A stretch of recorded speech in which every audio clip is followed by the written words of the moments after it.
Good morning guys. तो कैसे हैं आप सब लोग। देखिए हम आपको 10th क्लास का पॉलिटिकल साइंस पढ़ा रहे हैं, जिसका फर्स्ट चैप्टर चल रहा है, जिसके 2 पार्ट हो चुके हैं। आज ये तीसरा पार्ट है। आज इस पार्ट में ये चैप्टर खत्म हो जाएगा, ठीक है ना। तो इस पार्ट में हम टॉपिक आज देखेंगे सत्ता की साझेदारी के रूप। सत्ता की साझेदारी के रूप कैसे कैसे होते हैं, ठीक है ना। तो हम बात करते हैं, और जो पहले की बात करते हैं तो लोग सोचते थे कि जो भी सत्ता है वो सत्ता केवल एक पर्सन की होनी चाहिए। जैसा आपने देखा होगा डेमोक्रेसी, ठीक है। आप डेमोक्रेसी में जाओगे या आप, वो तो लोकतांत्रिक हो गया। आप देखते होगे जैसे राजा का राज जो होता था वो हमेशा एक आदमी पे होता था, ठीक है ना। जो राजा कह देता था वही होता था, ठीक है ना। तो इसमें भी कुछ ऐसे लोग थे जो चाहते थे कि सत्ता का बंटवारा नहीं होना चाहिए। सत्ता का बंटवारा नहीं होना चाहिए। क्यों नहीं होना चाहिए? आज हमने सत्ता का बंटवारा कर दिया कि वो हो जाएगा, वो बात ऐसी है, वो बात ऐसी, उन्होंने ऐसी अड़कन बातें बनानी स्टार्ट कर दी, ठीक है ना। तो उसी वजह से क्या काम करा, सत्ता के साझेदारी के हम रूप पढ़ेंगे। ऐसे लोग सोचते थे कि हमेशा सत्ता एक ही इंसान के पास होनी चाहिए। क्या होनी चाहिए? सत्ता एक इंसान के पास ही होनी चाहिए। क्यों वो सोचते थे? क्योंकि एक इंसान हर चीज देख सकता है। एक इंसान हर चीज देख सकता है।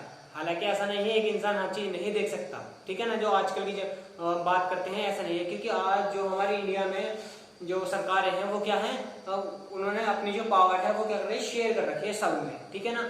जैसे मैं तुम्हें बताऊंगा ये, ठीक है ना। तो पहले उसमें ऐसा होता था, जैसे आपने बेल्जियम में देखा। बेल्जियम में क्या था, बेल्जियम में उसकी सरकार ने क्या की, पावर शेयर कर दी थी। पावर क्या करती थी, शेयर करती थी। और आपने श्रीलंका के बारे में पढ़ा था। श्रीलंका में क्या हुआ था, वहां पर पावर शेयर तो की थी, केवल 1% को की थी। जो वहां की कम्युनिस्ट थे, वहां पर सिनाला जो बौद्ध थे, उनको ही क्या दिया था, उन्होंने राइट्स दिए थे। जो वहां के तमिल्स को नहीं दिए थे। तो वहां की जो सरकार है उसने पावर को शेयर नहीं किया था, और बेल्जियम की सरकार ने क्या किया था, पावर को शेयर किया था, यानी कि उसको पावर को बांट दिया था, ठीक है ना। तो हम बात करते हैं अपने इंडिया की बात करते हैं आप, ठीक है, इंडिया की बात करते हैं। तो इंडिया में हमारी जो वो है पावर है उसको हमने शेयर कर रखी है, ठीक है। सत्ता के विभिन्न अंग है, ठीक है ना। पावर को जो हमने पावर शेयर कर रखी है। कितने टाइप में शेयर कर रखी है? वो 3 टाइप्स में शेयर कर रखी है। फर्स्ट विधायिका, सेकंड कार्यपालिका, थर्ड न्यायपालिका। अब देखिए इनका काम क्या होता है। विधायिका, कार्यपालिका और न्यायपालिका, ठीक है ना। ये क्या होता है? देखो विधायिका में क्या होता है, आपके संसद बैठते हैं, संसद बैठते हैं, और संसद क्या करते हैं, कानून बनाते हैं। संसद क्या करते हैं, कानून बनाते हैं। ये ध्यान रखेगा। विधायिका किसके पास है? संसदों के पास है। संसद क्या करते हैं, कानून बनाते हैं। अब ये बात है, इंडिया में कानून कौन बनाता है? कानून बनाती है विधायिका, जिसमें जो आपका पार्लियामेंट होता है, ठीक है, उसमें कौन बैठते हैं, संसद होते हैं। और संसद क्या करते हैं, वो कानून बनाते हैं। क्या कानून किस प्रकार से बनाते हैं, यानी कि केंद्र पर भी और राज्य में भी क्या करते हैं, वो कानून स्थापित करते हैं, कानून बनाते हैं। उसके बाद में आती कार्यपालिका की बात। कार्यपालिका क्या होती है? कार्यपालिका में जैसे मंत्री हो गए, मंत्री वगैरह सब चीजें आएंगी, जैसे सीएम, पीएम, जो भी है, छोटे मोटे सब मंत्री होते हैं, बड़े भी सब आते हैं, इसमें आते हैं। और क्या काम करते हैं, इस कानून को देखते हैं कि ये कानून जो पास करेंगे, जो सही में पास करेंगे, वो कौन करेगा? बनाएंगे तो कानून ही है, लेकिन पास करने की वो पावर किसमें है? कार्यपालिका में। क्योंकि ये देखेंगे कि ये कानून सही है या गलत है। कानून ये सही है या गलत है। इसमें राज्यसभा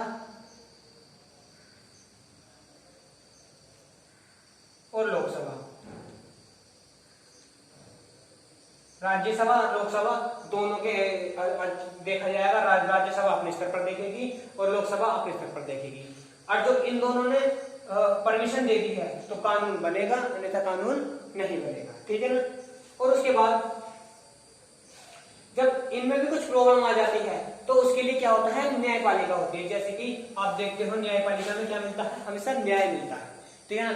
जो भी आप कुछ केस लड़ना चाहते हो, कैसे कुछ भी लड़ना चाहते हो, तो क्या हो रहा है, वो न्यायपालिका में ही जाता है।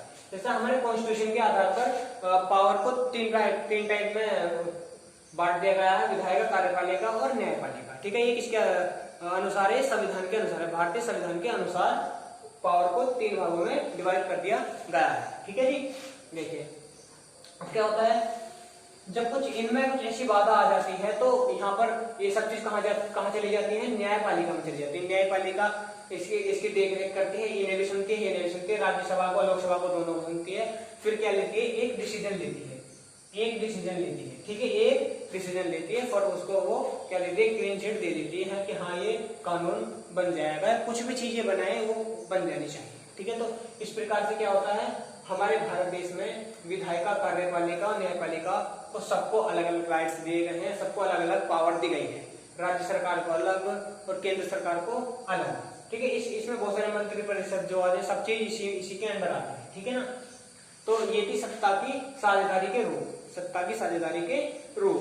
ठीक है, तो इस प्रकार से पावर हम शेयर कर सकते हैं किसी भी देश में, और जो पावर हम शेयर करेंगे तो वो बहुत ही बेटर सरकार होती है, क्योंकि एक ही इंसान में जो पावर रहेगी वो नहीं चला पाएगा, यानी कि एक इंसान सरकार को नहीं चला पाएगा। इसीलिए से क्या होता है, पावर को हम शेयर कर देते हैं। ठीक है, पावर को हम क्या कर देते हैं, शेयर कर देते हैं या बांट देते हैं, सब में डिवाइड कर देते हैं कि इसके पास ये पावर रहेगी, इसके पास ये पावर रहेगी। ठीक है, तो आई होप आपको समझ में आया हो।